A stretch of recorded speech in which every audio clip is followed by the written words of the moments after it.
Shalom Obracha. Quelques jours et on se retrouve à la fête de Pessah. J'aimerais vous poser comme première question, quels sont les noms de la fête de Pessah? Les noms de la fête de Pessah. Alors, on appelle Pessah Zman Peroten. Ou bien on va appeler du nom Chag HaPerut, la fête de la liberté. Chag HaMatzot, la fête des pains asibles.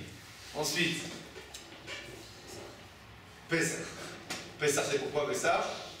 C'est deux euros, il a sauté. Et Pâques. Et Pâques. D'accord. Bon. Alors, de tous les noms, on comprend tout, sauf il y a un nom qu'on ne comprend pas. Mais non. Pâques. Le nom qu'on ne comprend pas, c'est Chag HaPerut. La fête de la liberté. Tu as pas vu que c'est le seul que je notais sur le tableau? Pourquoi on ne comprend pas que c'est la fête de la liberté, Chag HaPessah? Et une fois, un couple, un homme et une femme. Aujourd'hui, il faut préciser. Alors, il y avait un homme et une femme, d'accord, ils étaient mariés. Et bon, c'était des juifs pratiquants, mais ils habitaient en Khoutz-Laaretz, donc dans un pays en dehors de Israël, et ils travaillaient donc avec des goïs. Et voici qu'un jour, le mari il vient rentrer à la maison, il dit à sa femme, écoute chérie, j'en peux plus,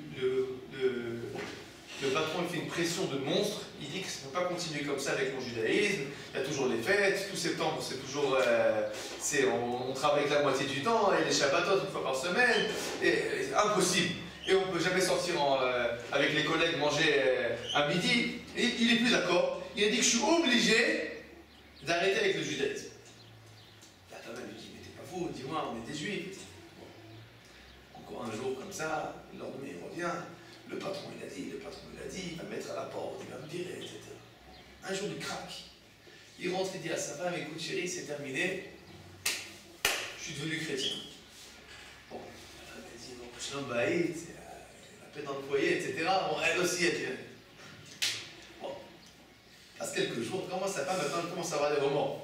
Il a dit, on lui dit, on est fou comme ça, on est devenu à cause de l'argent, on va devenir des chrétiens, c'est pas normal, il faut que tu dis aux autres patrons, c'est terminé, t'as qu'à te faire envoyer. Bon, quelques jours passent, toujours à lui tarabuse dans la tête qu'il faut qu'il ait un peu de, comment ça s'appelle, une colonne vertébrale bien droite, qu'il soit un juif, fier, et qu'il dise qu'il n'y a pas de choix. Bon, un jour il prend son courage à deux mains, il va voir le patron, et il dit, patron, écoutez, je dois revenir à mon judaïsme, et bon, même si vous m'envoyez, c'est pas grave, je suis pratiquant, je veux être pratiquant. Et le patron, grande surprise, il lui dit, d'accord, il n'y a pas de problème, et je veux pas te perdre, alors d'accord, reviens à ton judaïsme. Il rentre à la maison, tout content, avec un grand sourire, il est tout heureux, tout fier, il dit à sa femme, chérie, ça y est, on peut redevenir juif. Et sa femme, elle fait, comment ça s'appelle, une tête de tombe, comme ça, toute vitreuse, etc. Mais qu'est-ce qui se passe? Je lui dis, mais t'es pas fou, dans 2 semaines c'est Pessah. Bon, c'est censé être une blague. Alors moi j'avais essayé quelque chose un petit peu, mais l'idée elle est quoi? C'est quoi? Pourquoi la femme elle dit dans 2 semaines c'est Pessah? Je savais que je la casse, je vous préviens, c'est pas que... je sais très bien que je casse les blagues, c'est pas grave, chacun c'est... Alors, qu'est-ce que ça veut dire dans 2 semaines c'est Pessah? C'est le ménage, Vous avez vu la fête de la liberté? Va dire à une femme que Pessah c'est la fête de la liberté. Mais elle dit, mais si c'est ça la liberté, eh ben je préfère être en prison. Au moins en prison, eh ben, on ne fait pas le ménage. Mais alors, la fête de Pessah, la fête de la liberté, c'est ça la fête de la liberté. On va me dire, bon, ça c'est les femmes. Les hommes, eux, d'abord c'est pas vrai. Parce que tout celui qui est marié sait très bien que si la femme elle travaille, alors elle ne laissera jamais le mari tranquille. Et à part ça, on va voir qu'est-ce qu'ils font les hommes. Bon, ils font les courses, etc. Et qu'est-ce qu'ils font encore? Ils font les matzot. Est-ce que vous avez déjà vu un endroit où on prépare les matzot?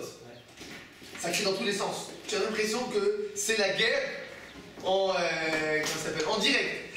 Fais vite, presse-toi, oublie pas, cours, arrête, ne t'arrête pas, travaille, mais il suit, travaille, il s'arrête une seconde, tout le monde, t'es fou, tu vas nous, comment ça s'appelle, tu vas nous allumer les matins. Travaille, travaille. Et il y en a un qui fait le, comment ça s'appelle, le sprint, de la table jusqu'au four, de la table jusqu'au four. Et celui qui est au four, généralement, moi je suis au four, il sue, il tourne, tac, tac, tac, comme ça. Et après, on va nous dire la fête de la liberté. Les vacances, quoi. Vous avez déjà vu quelqu'un en vacances qui n'arrête pas de courir dans tous les sens, on lui crie dessus? Un peu bizarre quand même pour fête de la liberté. J'aurais préféré fête de la liberté, Pessah, par invitation générale du peuple juif au Club Med. C'est quoi la mitzvah? On est obligé de choisir la meilleure plage. Alors, tiens, la Méadrine, il cherche une plage à Cannes. La Méadrine, Mina Méadrine, Tel Aviv. La Méadrine, Mina Méadrine, la mer morte. C'est où? C'est ça? Pessah. Les vacances, quoi. La liberté. Disons que les vacances à la juive, ça n'a pas l'air tellement, on va dire, reposant. D'accord? C'est la première question. La première question que je veux vous poser, c'est comment on peut appeler Pessah la fête de la liberté avec des conditions pareilles. Deuxième question. Là, en fait, on a parlé de Chag HaFerut, et on a posé en fait la question aussi de c'est quoi la mitzvah des matzot, que finalement c'est une mitzvah qui demande énormément d'efforts. Nous avons une deuxième mitzvah à la fête de Pessah, une mitzvah des Rabbanan, une mitzvah de nos sages que nous accomplissons tous. Quelle est la mitzvah? Le Maroc, c'est aussi une mitzvah en effet. Il y a encore une autre mitzvah qu'on fait.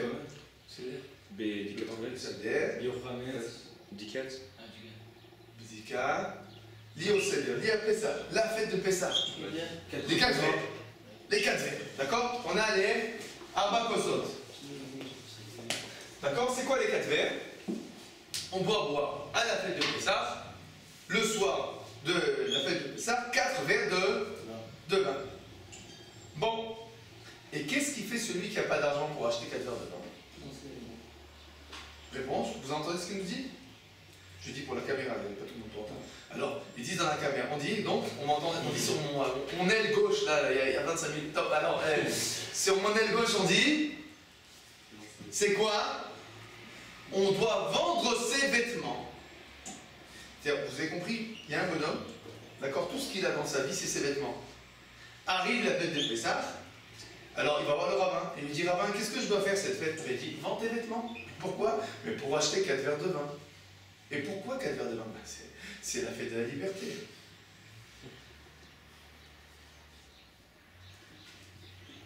Quatre verres de vin. Pourquoi 4 verres de vin? On doit vendre ses vêtements pour acheter 4 verres de vin. J'ouvre une parenthèse. Quelqu'un qui n'a pas d'argent pour acheter un étrog et un lulav et une araba, etc. Une mitzvah de la Torah. Est-ce qu'il doit vendre ses vêtements? Non. Alors pourquoi pour les 4 verres de vin, qui sont une mitzvah des rabbanins, de nos sages, pourquoi nos sages là ils ont dit tu dois vendre tes vêtements pour accomplir cette mitzvah des 4 verres de vin? C'est pourquoi? Il y a un miracle. Alors, et alors?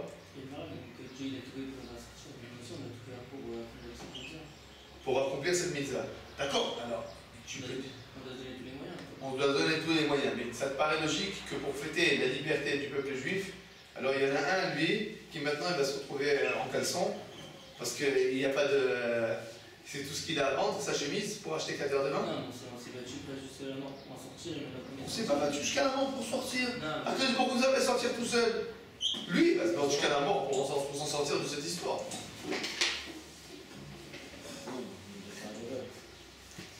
C'est un problème. Comment on peut concevoir qu'une mitzvah, il faut vendre son vêtement pour acheter 4 verres de vin? Alors, je vais vous donner une explication sur ce sujet, mais après je reviendrai à une autre explication. J'ai une fois entendu parler du Rav Roshko. Il a dit la chose suivante. En échange, ces 4 verres de vin, c'est pourquoi? Alors nous savons dans nos sages nous disent que les 4 vers de 20, c'est quoi ce 4 là? D'où il vient ce 4? Les 4, je vais sortir. Les 4 langages de délivrance. Nous voyons dans le Chumash que Akadosh Baruch Hu il dit V'itzalti velakarti vegaalti. Donc je vais vous sortir, je vais vous sauver, je vais comment ça s'appelle, vous prendre, etc. De 4 manières. La Torah utilise 4 verbes différents par rapport à la délivrance du peuple juif. Alors il s'agit en fait donc, on va dire, d'un processus de délivrance qui concerne tout le peuple juif. Alors, pour encourager notre cher pauvre, on lui dit, toi aussi, tu dois faire partie de ce processus. Toi aussi, tu dois, on va dire, te remplir de la joie, de la délivrance de la nation, et toi aussi, finalement, ne perds pas espoir dans la délivrance de la nation. Alors, ça explique pourquoi c'est tellement important. C'est pas simplement de boire du vin pour se sentir, on va dire, en bonne forme, ou pour se sentir libre. C'est surtout pour se commémorer le fait qu'Akadosh Baruch Hu nous a sauvés et va nous sauver. D'accord? Mais nous essaierons plus tard, Bezrat Hashem, d'amener une autre explication à cette question. Deuxième question est claire? C'est quoi la deuxième question? Pourquoi vendre ses habits pour accomplir la mitzvah des 4 kosov? Et nous arrivons maintenant à la troisième question, à savoir, quelle est la première personne dans l'histoire juive qui a accompli la fête de Pessah? Alors, j'entends ici sur l'aile gauche, d'accord, que c'est Abraham. Et aussi sur l'aile gauche, on nous dit aussi Lot. Alors, de quoi s'agit-il? Vous vous rappelez? Abraham avec les anges, je sais pas, comme ça. Alors, on a Abraham, Lot, Agéou, Pessah. Donc, de quoi il s'agit? Nous voyons que quand les anges viennent dire à Abraham qu'il va avoir un enfant, et ils viennent lui dire donc, bonjour, le troisième jour de la circoncision, qu'est-ce que Abraham leur sert au petit déjeuner? l'agneau pascal. Il leur sert, donc, ou matzot à Falay. Il leur a cuit des matzot et il leur amène Gdi Minatzon. Donc il leur amène un agneau. Alors, c'est quoi cet agneau? C'est quoi ces matzot? Réponse, eh bien c'est Pessah. Quand c'est qu'un juif mange des matzot? À Pessah. Donc, voici la preuve par neuf que Abraham Avinu, il a accompli la fête de Pessah. Vous savez qu'on voit que Lot, il a accompli la fête de Pessah. Alors, les anges, ils quittent Abraham. Ils vont aller maintenant vers Sodome et Gomorrhe qui vont être détruites. Ils disent à Lot, viens, on va te sortir de Sodome et Gomorrhe, et Lot va être sauvé.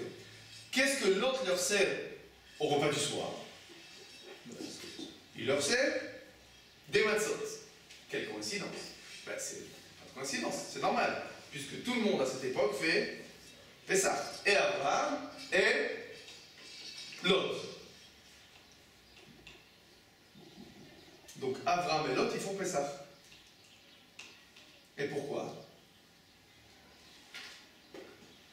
Je vous rappelle, l'histoire d'Abraham et Lot, c'est à peu près 400 ans avant, d'accord, 430 ans exactement même, avant la libération de la sortie d'Égypte. Donc 430 ans avant qu'on sorte d'Égypte, il y en a qui mangent des matzot. Et pourquoi? Tu poses la question, c'est quoi quelle fête? Tu dis, t'as pas mis dans le calendrier, il y a marqué la fête de Pessah. Qu'est-ce que ça veut dire? Non, c'est dans le symbole de la matzah en elle-même.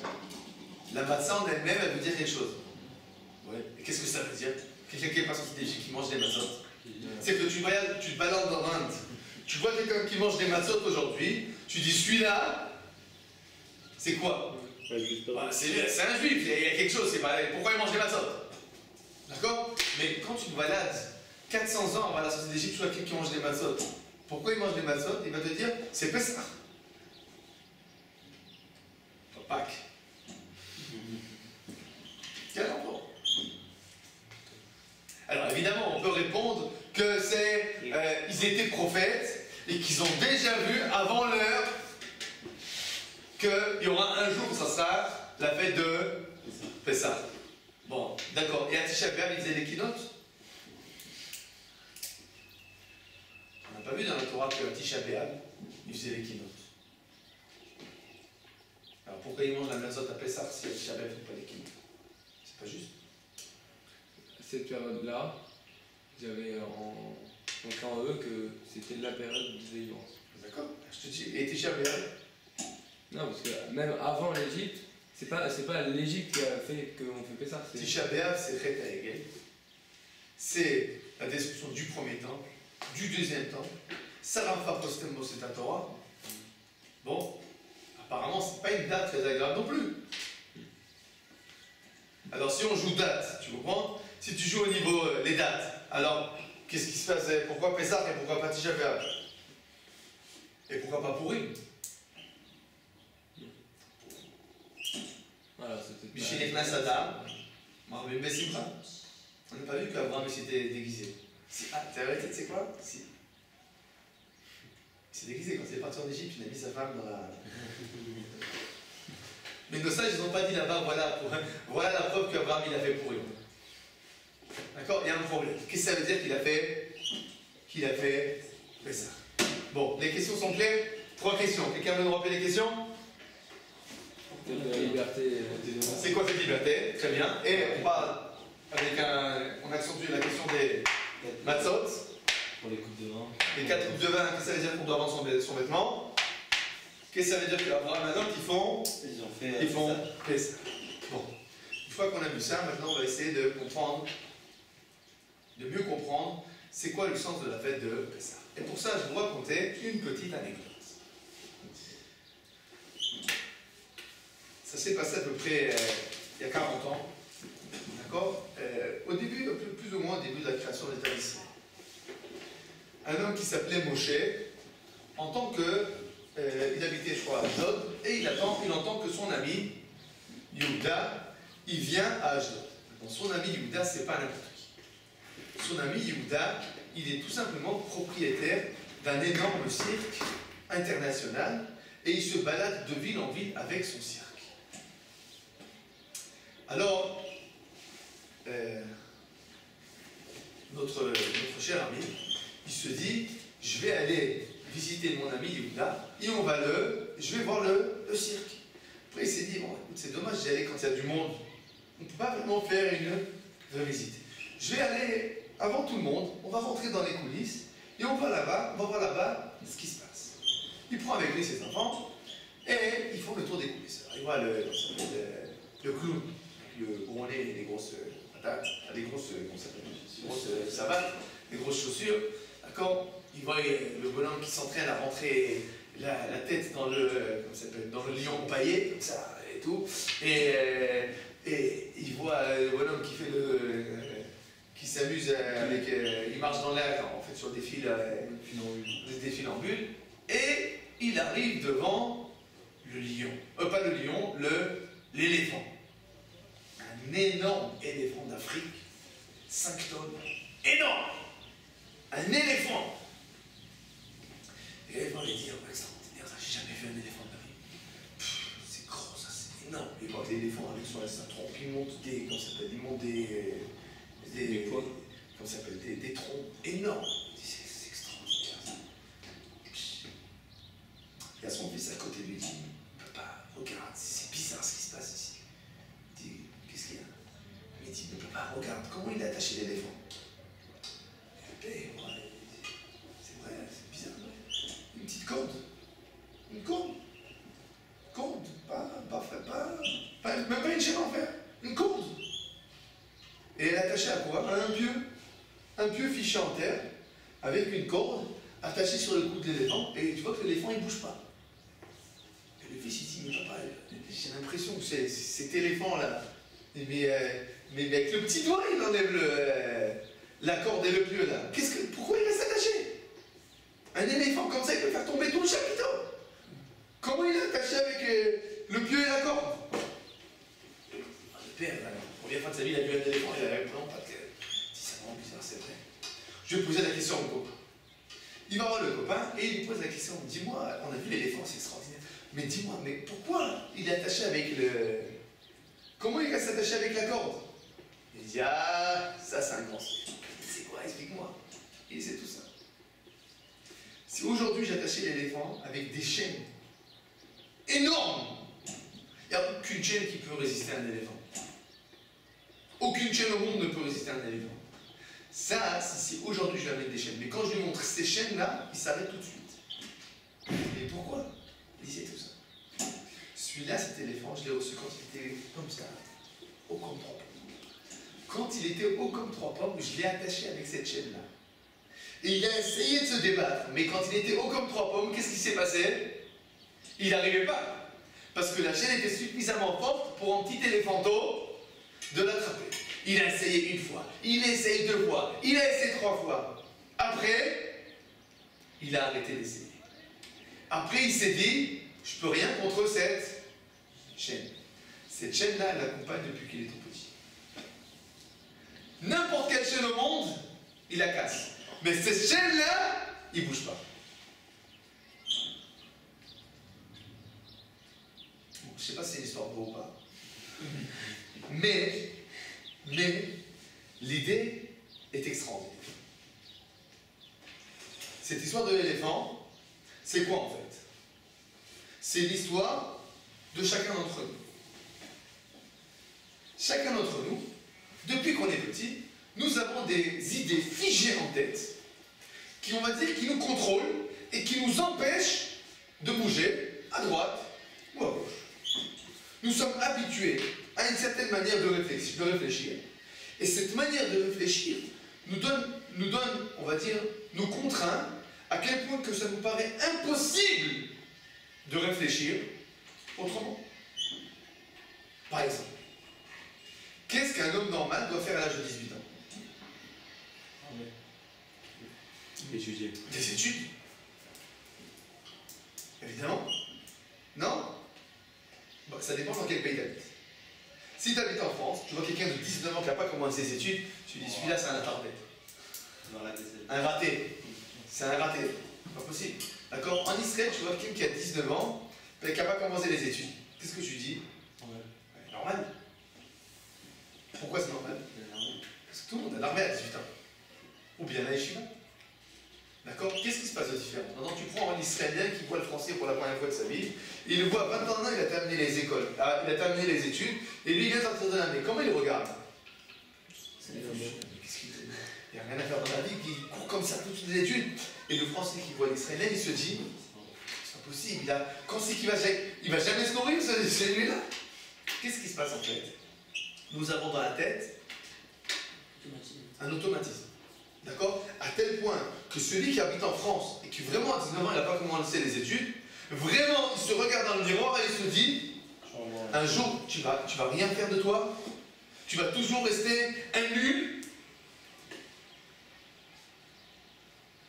D'accord? Nous avons on va dire, un blocage. On va dire, on va appeler ça comme ça, on va appeler ça de façon suivante. Nous avons une certaine carte dans la tête. D'accord? On se fait des cartes. On se fait, on va dire, on a des fiches. Un programme. On est programmé. D'accord? On est programmé par quoi? Le pays où on habite, la famille où on est né, notre entourage, l'idéologie du pays. Une fois mon fils il m'a dit quelle est comment s'appelle le mouvement le plus usité au monde. Du quoi? Le mouvement le plus usité au monde. Il m'a dit papa comme ça. C'est une blague, il n'a pas de téléphone. D'accord? Mais il a compris. C'est-à-dire que le monde fait comme ça. C'est quoi ça? Je dois vous expliquer. Je crois qu'il y a un truc qui s'appelle smartphone, je crois qu'on s'appelle. Hein? On voit pas, ouais, d'accord. C'est quoi ça? Ça, ça veut dire, je t'ai noté, je t'attends au courant. Non, ça veut dire, quoi? On passe le truc dans le téléphone. D'accord? Comment vous avez deviné? On y voit. Vous vous rendez compte? Vous vous rendez compte comment c'est grave? Pourquoi on a besoin de faire ça dans le téléphone? Un téléphone, c'est pour parler. C'est ça qu'on doit faire comment ça s'appelle? Pour simuler un téléphone. C'est ça. C'est ça un téléphone. Regardez. Ça, c'est un téléphone. Wow. Toutes les touches marchent. Ça, c'est un téléphone. Vous voyez? Ça, c'est pour téléphoner. Bonjour, au revoir, c'est moi. D'accord? Ça, je peux faire comme ça le matin. Ça ne va pas téléphoner. C'est-à-dire que qu'est-ce qui s'est passé? On a réussi à nous faire rentrer dans la tête que téléphoner, ça veut dire faire ça. C'est pas vrai. Ça veut dire qu'on a réussi, par un phénomène de société, à nous faire croire que si notre téléphone, il ne part pas à 18 langues, il est payé à l'ensemble de la planète, il ne t'embête pas toutes les 5 minutes avec un nouveau message de WhatsApp ou de je sais pas quoi, d'accord? Qu'il ne marche pas. C'est pas un téléphone. C'est-à-dire que quand je vous montre mon téléphone, qu'est-ce que vous faites tous? Vous rigolez. C'est-à-dire quoi? Il est tellement arriéré. Vous pensez, soyez honnête. Hein? Vous vous dites, bon, d'un côté vous vous dites, c'est beau. Il ne cède pas. Et de l'autre côté vous vous dites, il ne faut pas être arriéré quand même. D'accord? Je réfléchis bien, j'analyse bien, non? Alors, qu'est-ce que ça veut dire? C'est quoi ça? On est conditionné. On est conditionné. On a réussi à nous faire croire qu'on ne peut pas. C'est-à-dire que le nouveau téléphone, il sort le smartphone 18, d'accord? Tous ceux qui ont le 17, ils se disent, le 17, c'est pas un téléphone. On est obligé d'acheter le 18, parce que maintenant, avec la vitesse de transmission qu'il y a, quand je parle, ça arrive plus vite à l'oreille de l'autre que dans celui-là. N'est-ce pas? Maintenant, je vais pouvoir envoyer des photos que jamais j'aurais pu envoyer. Je peux en envoyer 25 000 en une seconde. Avant, je ne pouvais envoyer que 24 000. Et j'ai tout le temps utilisé le maximum des possibilités de mon ancien portable. Oui ou non? Là, pourquoi tu achètes le neuf? Pourquoi tu achètes un nouveau portable quand tu as un vieux qui marche? Explique-moi. 21e siècle. Société de consommation. Conclusion, qu'est-ce que ça veut dire? On est conditionné à réfléchir que si ça marche, ça ne veut pas dire qu'on ne doit pas jeter. Et au contraire, s'il y a quelque chose de neuf, jette l'ancien. Il faut être fou pour acheter quelque chose qui marche encore et le garder. C'est quelque chose de neuf qui est sorti et qui marche la même chose avec un tout petit truc de différence. Alors ça, c'est exactement l'éléphant qui est attaché à la chaîne. C'est-à-dire qu'on a réussi à nous faire croire, depuis qu'on est tout petit, que si tu ne consommes pas, si tu ne dépenses pas, si tu n'achètes pas telle marque de vêtements, telle marque de chaussures, si tu n'achètes pas telle voiture, si tu n'achètes pas la voiture qui a telle et telle, etc., alors tu es un sous-homme. Tu n'es pas un homme. Tu n'es pas un vrai. C'est ça l'éléphant. D'accord? Maintenant, quand on voit l'éléphant, ça nous a l'air complètement grotesque. Quand on se regarde en face, alors on comprend que nous aussi, des fois, on se comporte un peu. Condition, je vous ai attaqué sur le téléphone, on peut m'attaquer moi aussi. D'accord? Chacun d'entre nous, il a, on va dire, sa faiblesse. Chacun d'entre nous, il a l'endroit où il se sent incapable de changer, incapable de faire le pas, incapable de réfléchir de façon autonome. Ça s'appelle en hébreu, comment ça s'appelle en hébreu? Ça s'appelle, en hébreu, comment ça s'appelle ça? Ça s'appelle Metzarim. Metzarim. C'est quoi Metzarim? En hébreu, Metzarim, c'est un étau. Ou bien on va dire un détroit. Le détroit de Gibraltar, Metzar. C'est quoi un détroit? Un endroit étroit. C'est-à-dire que Mitzrayim, c'est quoi? C'est l'endroit où on est étouffé.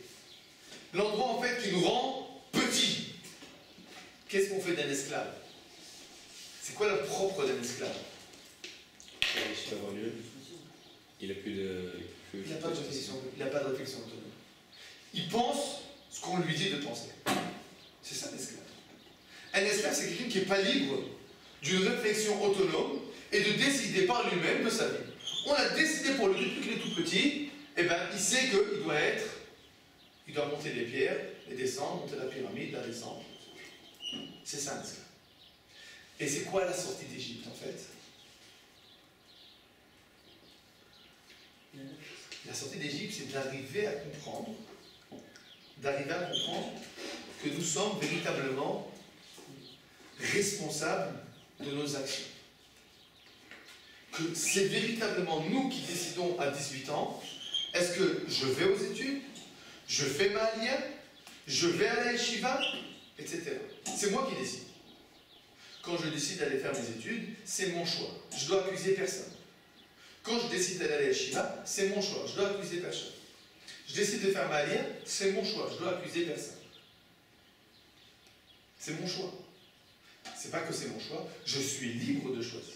Ah, mais toute la famille le regarde avec des yeux, on va dire, apitoyés sur ce pauvre garçon qui a perdu sa vie, qui est parti à la yeshiva. En lieu de faire comme tous ses cousins, il est aujourd'hui en 3e année de médecine.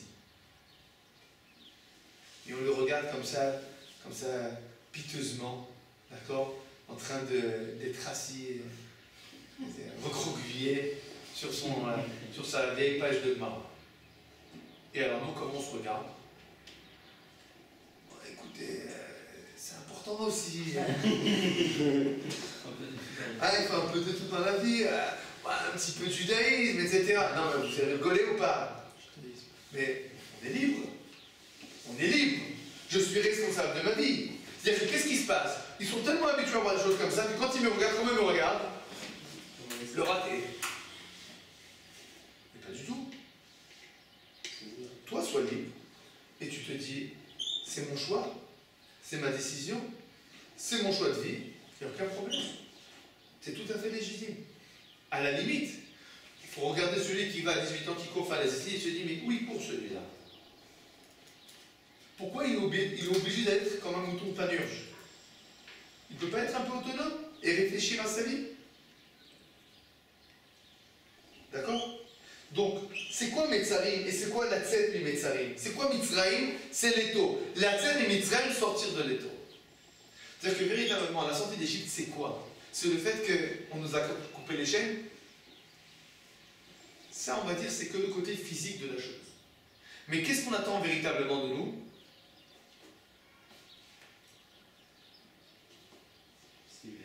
On se libère de quoi? De tous les jours. Qu'on soit capable de se libérer de tous les jours. Que ce soit des jours matériels, que ce soit des jours aussi spirituels. Par exemple, le côté... je vais vous raconter une histoire extraordinaire. Triste, vrai. C'est une histoire d'un élève à moi. Il y a eu de ça, je crois, ça doit être, comment ça s'appelle, 10 ans. 10 ans. Et un élève à la yeshiva, il vient me voir, il me dit, écoutez, Rav, je suis en train de sortir avec une jeune fille et tout. Je dis, bon, frère, je suis bien. Il m'a dit, mais il y a un grand problème. Je lui dis, c'est quoi? Il m'a dit, j'arrive pas à l'aimer. Je lui dis, ah bon, pourquoi? C'est une fille bien, il dit, ouais, vraiment, elle est extraordinaire. Je lui dis, bon, alors qu'est-ce qui lui manque? C'est quoi le problème? Il m'a dit, je sais pas. Et Rav, qu'est-ce que je vous en dis? Je lui dis, moi, je peux pas t'aider si tu ne dis pas c'est quoi ton problème. Alors, je vais t'aider, viens, on réfléchit ensemble, c'est quoi le problème? Qu'est-ce qui te dérange en elle? Il commence à réfléchir. Je lui dis, Rav, il m'a dit, je crois que j'ai trouvé. Je lui dis, c'est quoi? Il m'a dit, à mon avis, le problème, c'est qu'elle parle pas le français. Bon. Je lui dis, et pourquoi ça te dérange? Parce que si elle ne parle pas français, tu penses que vous n'allez pas vous comprendre? Il m'a dit, non, je prends parfaitement les mots. Alors, c'est quoi pour aller qu'elle ne parle pas français? Il réfléchit, il me dit, ça n'anise pas bien à table. Mes parents, quand ils vont voir une fille qui parle pas le français, ils vont la regarder d'un mauvais œil. C'est bon? C'est ça le problème? Il m'a dit, oui. J'ai dit, maintenant que tu sais que c'est ça le problème, continue à la rencontrer. Bon, ça a pris encore 5-6 mois. Ils sont mariés, ils ont, je sais pas, 5-6 enfants. Qu'est-ce qui s'est passé? Pourquoi c'est triste? Non, c'est triste parce que ça a pris encore 5-6 mois pour se marier. On veut se marier 2 semaines après. Non, la fille, elle a plu. La fille lui plaisait à tous les niveaux. Mais il y avait quelque chose quoi? Qu'est-ce qu'il y avait dans la tête en fait? Il y avait non, c'est pas les parents. Ses parents ne sont pas responsables. Le problème, il est chez lui. Lui, il avait dans la tête une certaine vision dans les choses, comme quoi ta femme, c'est quelqu'un que tu dois, comme ça s'appelle, mettre en exposition. À savoir, tu dois venir avec ta femme et dire, voilà, je vous la présente, et tu attends que tout le monde, comment ça s'appelle, t'applaudisse. C'est ta femme pour toi. Si toi tu t'entends bien avec elle, elle est bien avec toi, c'est une fille qui a des gentilles, qui a des bonnes qualités, etc. C'est pas le problème. Bon, ce qui lui a pris du temps, c'est en fait quoi de comprendre? De prendre conscience que si c'est ça le problème, alors c'est pas véritablement un problème. Il a eu besoin de quoi? De sortir de ses, on va dire de son étroiture d'esprit, de ses médecins. D'accord?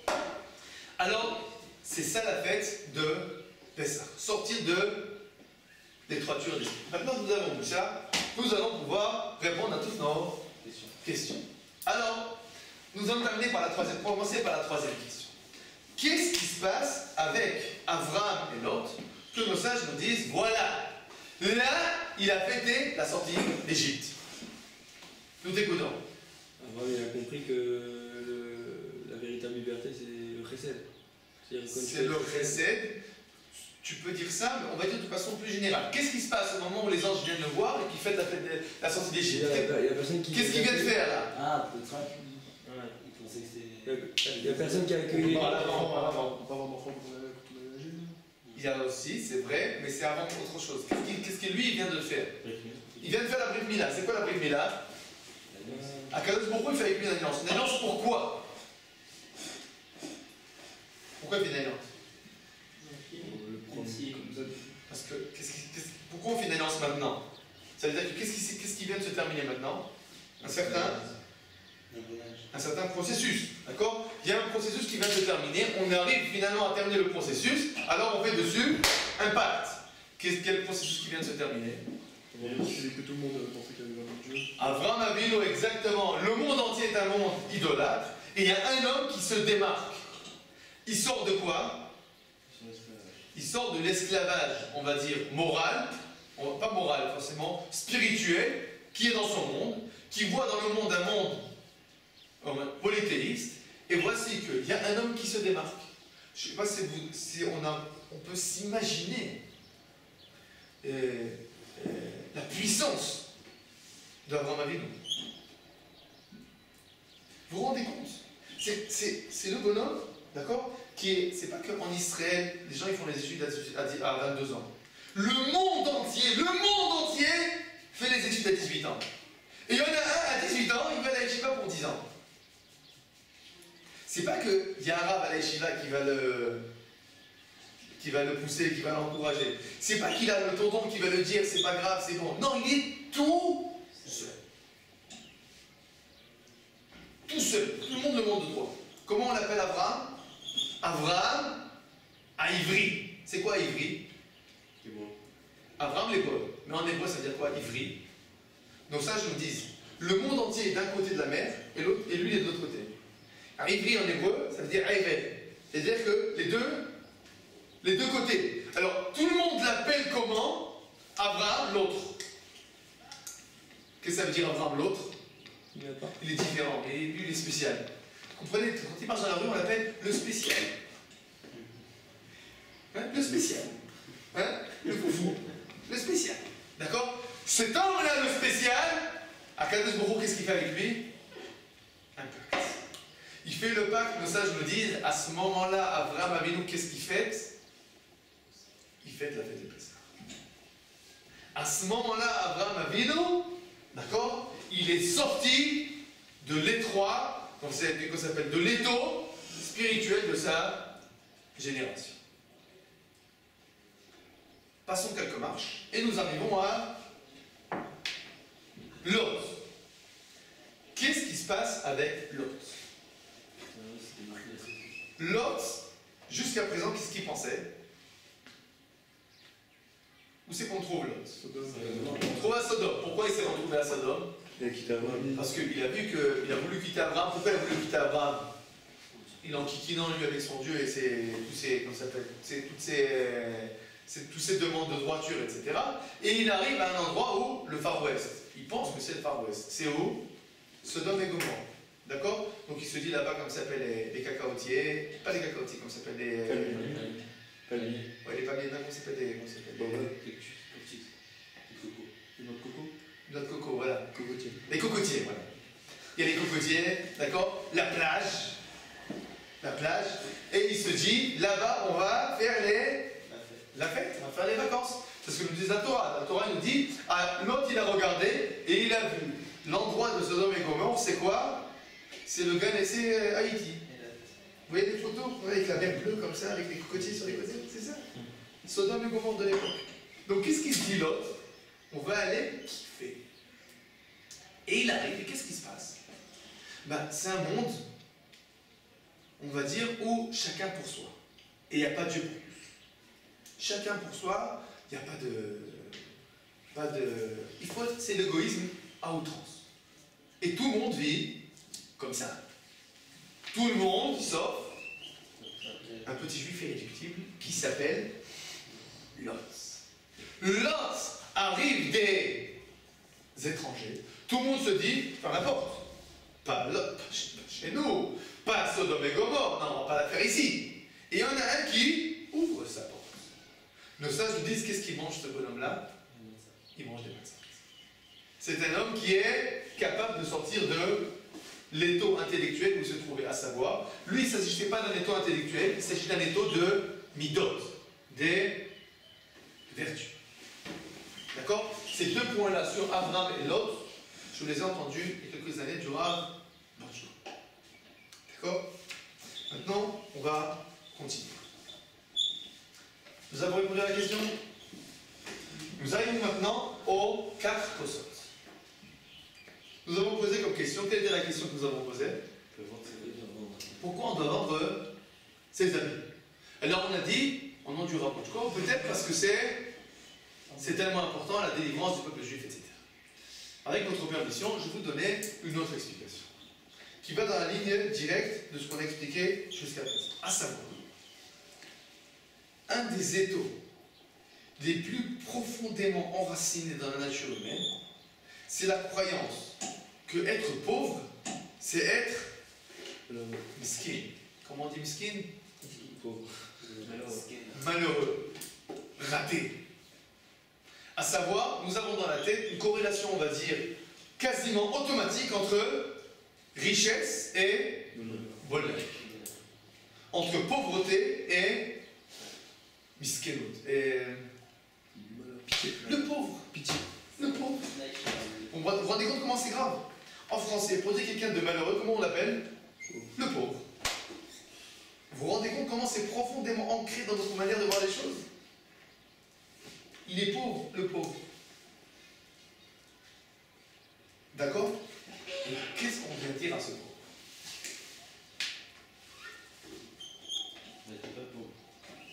Toi aussi, tu dois sortir d'Égypte. On va dire plus que ça. Oui, on va dire toi encore plus que les autres. Mais dis quoi? Mais c'est ma chemise. Oui, c'est ta chemise. Toi, tu dois vendre ta chemise.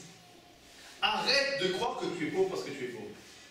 C'est pas parce que tu es pauvre que tu dois être malheureux. Tu es pauvre, c'est la condition que tu as. Mais, comment tu vas être dans ton cœur? Comment tu vas vivre ta vie?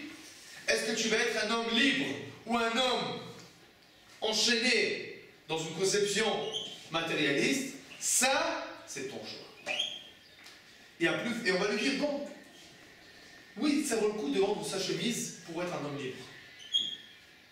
Ça vaut le coup de vendre sa chemise, de perdre la dernière chemise que tu as, pour savoir que ta condition d'homme ne dépend pas de ta chemise. Ni de l'habit que tu vis, que tu portes, ni du nombre d'argent que tu as dans ton compte en banque. Ça ne dépend pas de ça. Un homme heureux ou pas heureux, ça ne dépend pas du tout du nombre d'argent qu'il y a dans le compte en banque. A priori, oui. La vérité, c'est que non. Ça aide. Comme on dit en français, l'argent ne fait pas le bonheur, mais il y contribue. D'accord? Ça, c'est la manière jolie d'enrouler l'histoire et de nous dire en fait, oui, mais il en faut. Et donc, finalement, on a soi-disant contourné le problème. Mais en fait, on y reste profondément ancré dedans. Non. Alors, puisque l'argent ne fait pas le bonheur, mais il y contribue, donc il faut tout de suite que tu cours faire les études, parce que ça a 18 ans. Oui, mais l'argent ne fait pas le bonheur, mais il contribue. Donc, ça veut dire quoi en fait? J'ai trouvé le moyen de t'attraper par la petite porte. Eh ben non. Si l'argent ne fait pas le bonheur, donc je vais vivre ma vie pas en fonction de l'argent, mais en fonction de ma propre échelle de valeur. Je vais fixer mon échelle de valeur.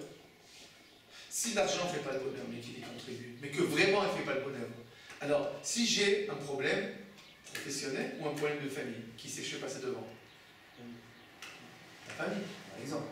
D'accord? Si j'ai un problème de vertu, de midote, et un problème d'argent, qui c'est que je vais faire passer devant? Les vertus, etc. Mais, profondément, au sein de nous, on sera toujours un peu déchiré. Pourquoi? Comment ça s'appelle ça? Ça s'appelle Metzah. Alors la Torah, nos sages, c'est une mitzvah de nos sages. On va dire que cette mitzvah de nos sages, on va dire, elle exprime l'essence la plus profonde de la fête. C'est-à-dire que nos sages, bien que c'est une mitzvah de nos sages, par cette mitzvah-là, on va dire, ils éduquent au sens le plus profond, le plus intime de la fête. À savoir celui qui n'a pas compris ce que ça veut dire boire comment ça s'appelle, les verres de délivrance, finalement, il n'a rien compris. Finalement, il n'a rien compris. Celui qui, parce qu'il est pauvre, alors il vit comme un pauvre, finalement, il n'a rien compris. Vivre comme un pauvre, Être pauvre ou riche, c'est une question, on va dire, comment on voit les choses. D'accord? Je donne un exemple. Tout simple. Disons quelqu'un, il a une Peugeot. Une Peugeot. Vous connaissez les Peugeot? Une Peugeot. Alors, on peut dire, il a une Peugeot. Et quel âge elle a sa Peugeot? 15 ans. 15 ans? Et ça roule encore, ces boîtes d'être prêts? 15 ans? Non, c'est pas vrai, je rigole. Même les assurances, ils ne connaissent plus les voitures comme ça. Alors, comment tu peux dire? Alors, il peut rentrer tous les jours à la maison et se dire,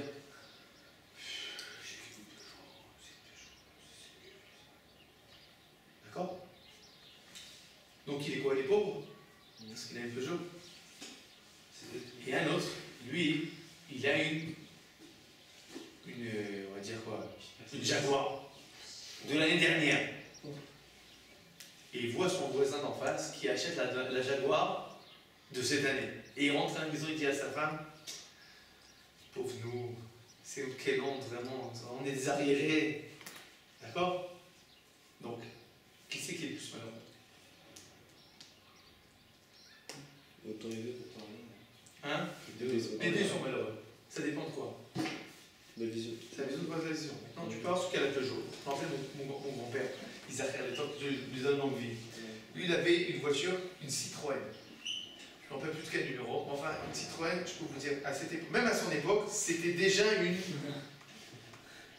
On montait dans la voiture. C'était petit, en tant qu'enfant, je me rappelle, c'était, on s'appelle, on va dire, c'était une sensation extraordinaire que de monter avec mon grand-père dans la voiture. On rentrait dans la voiture et il disait, attention, elle va démarrer.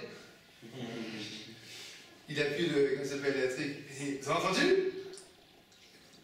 Après, c'est une vieille voiture. Dans les vieilles Citroën, il y avait quelque chose pour faire monter que les roues soient un peu hautes ou un peu basses. Ah, il dit, attention, on va décoller. Et un truc, après, il dit, regardez le paysage, regardez par les hublots, le paysage. Et j'ai toujours vécu avec la sensation qu'il n'y a pas de voiture comme les Citroën. En tant qu'enfant. C'est-à-dire que mon grand-père, mon grand-père, c'est la seule personne au monde, je crois, qui vendait les voitures d'occasion plus chères que quand ils avaient acheté.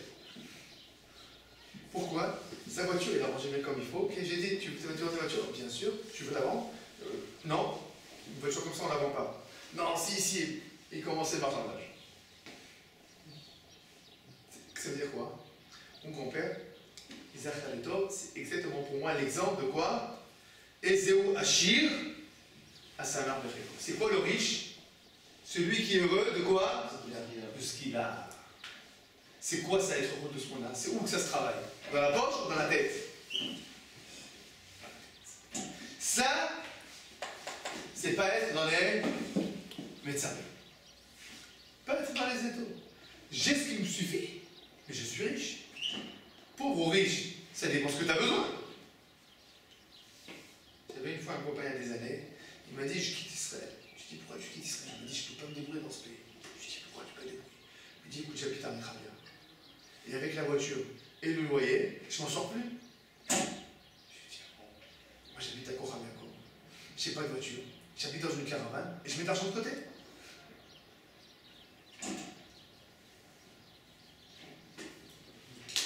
C'est tout. C'est-à-dire quoi?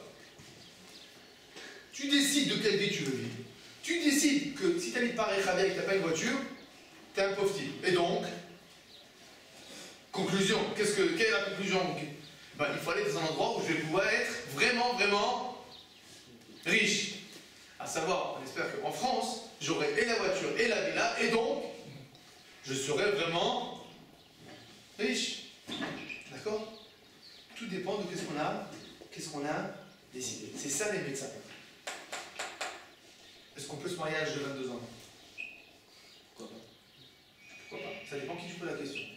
D'accord, il y en a qui vont te dire 28 ans, mais tu es un bébé. Et il y en a qui vont te dire 22 ans, tu es un bébé. D'accord? Il va dire 22 ans, tu es un vieux garçon. Ça dépend? Ça dépend quoi? Ça dépend. Ça peut être dans les deux sens aussi. C'est quelqu'un qui va te dire, des endroits où tu dis à 17 ans, le bonhomme il est vieux, il commence à devenir stressé. Qu'est-ce qui se passe avec lui pour ne trouver personne? D'accord? Ça dépend. Mais il faut être véritablement sortir de l'étau, soit dans un endroit ou dans l'autre, et réfléchir de façon saine. Qu'est-ce qui est la bonne chose à faire? Ça, c'est les 4 causes. Et maintenant, nous arrivons à la comment on peut appeler ça la fête de la liberté? Alors maintenant, pour répondre à cette question, je vais vous poser la question suivante. Quel est l'homme le plus libre? Celui, on va dire, le soldat israélien qui se trouve à la frontière du Liban et qui est en train de faire maintenant, pour dans sa 8e heure de Shmira avec le, comme ça s'appelle, le fusil, et qu'il n'a pas le droit de bouger, pas le droit de lire, pas le droit d'écouter de la musique, et voilà. Sa 8e heure. Et on est vers 5h30 du matin, l'heure la plus difficile de la Shmira. D'accord? Donc il a passé toute la nuit et il a. Bon. Ou bien le bonhomme qui est à Miami Beach, sur la. Comment ça s'appelle?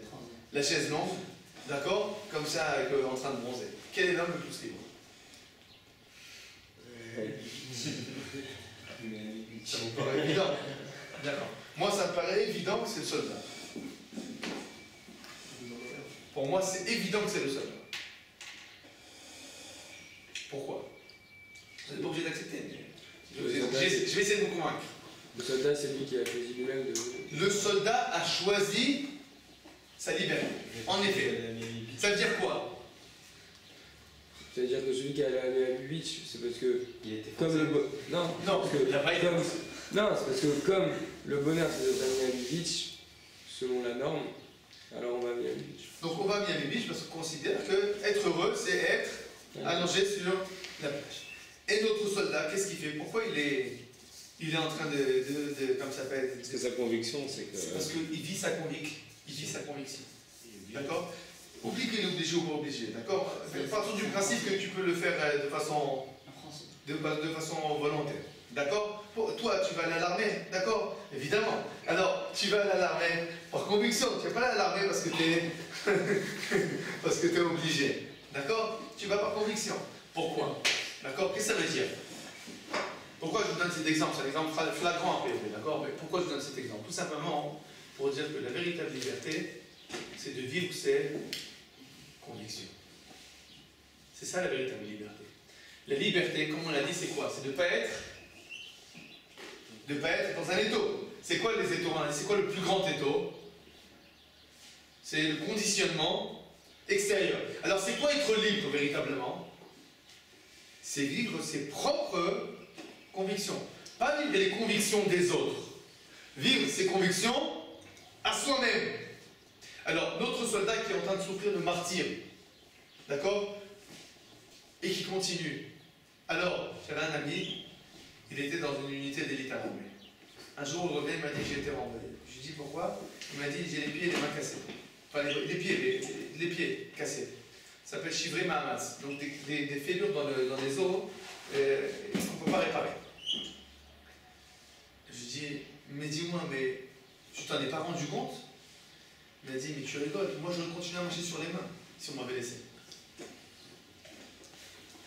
Mais tu te poses la question, pourquoi celui-là il fait marcher sur les mains si on l'avait laissé? Il est libre ou il n'est pas libre? Il est totalement libre.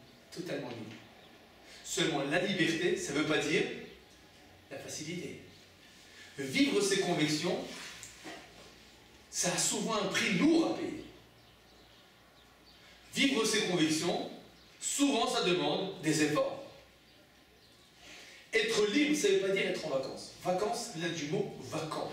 C'est quoi vacant? Vide. C'est quoi vide? Sans contenu.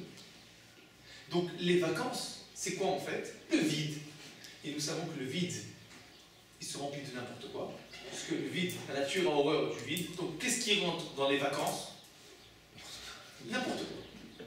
Tout ce qui est autour.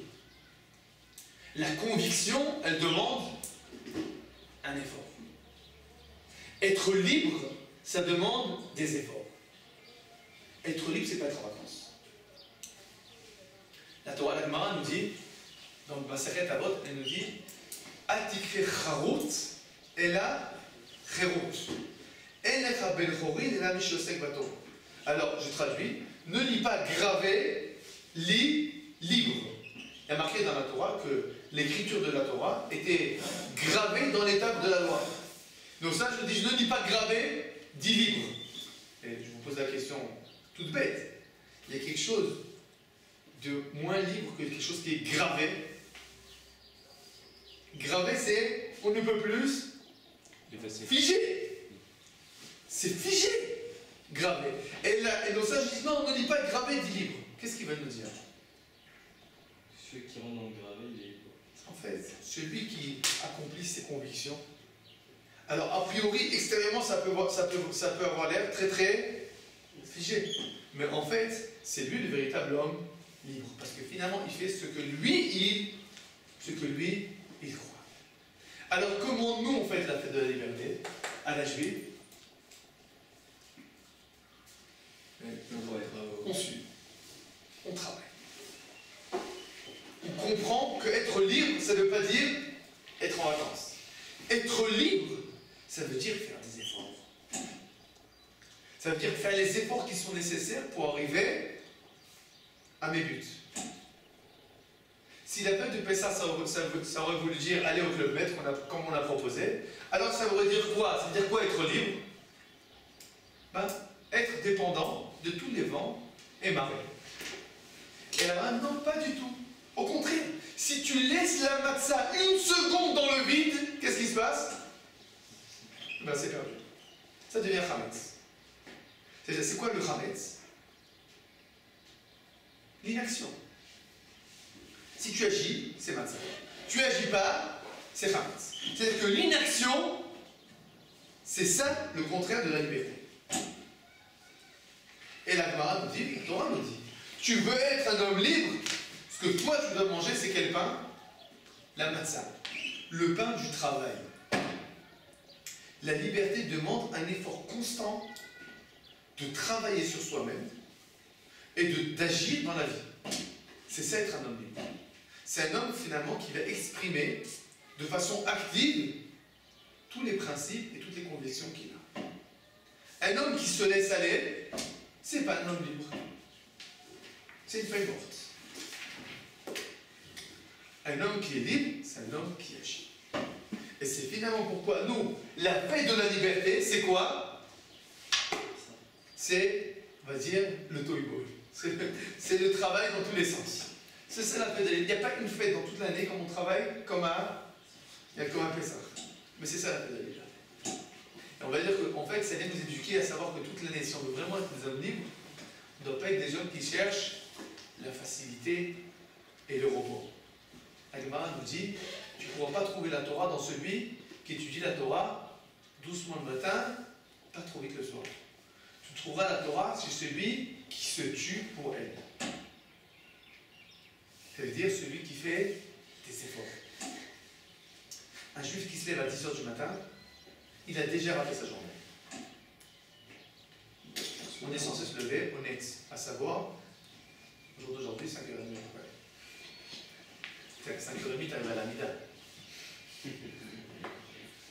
D'accord? Bon, c'est ça. Hein? On a compris? Ça veut dire que la fête de Pessah, la fête de la liberté, c'est la fête où on comprend que nous devons sortir de tous les étaux qui nous étreignent et vivre véritablement nos propres convictions. Évidemment, pour apprendre, connaître nos propres convictions, nous devons par nous-mêmes étudier et rechercher. Mais en fait, nous devons comprendre que être un homme libre, c'est pas être un homme vacant, c'est pas être un homme vide, c'est un homme plein, c'est un homme d'action. Je vous souhaite, je nous souhaite, Bezrat Hashem, que la fête de Pessah qui vient à notre rencontre soit pour nous un moment de réflexion, d'introspection, d'action et de bonne résolution. Bon, on va prendre l'air là. Amen. Amen.